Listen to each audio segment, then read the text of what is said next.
Muna po kami nung bago po mag-start yung vlog. Tapos siya po nasa hagdan, nag-iPad o kaya po nakaupo. Tapos po, hindi po siya, pag po nagbabanding kaming mga cast, hindi po siya nakikisama sa amin, nag-iPad lang po siya. Siya po, si Aisha po.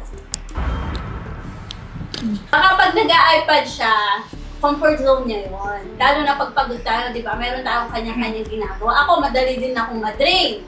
Pag ayoko na makipag-usap, pupunta lang din ako sa sulok o kaya sa kwarto. Di ba? Baka nami-misinterpret nyo lang yung ganun ni Aisha. Okay, Kian. Kasi po ano po kaya ko po siya least favorite po kasi po lagi po siyang sad tignan.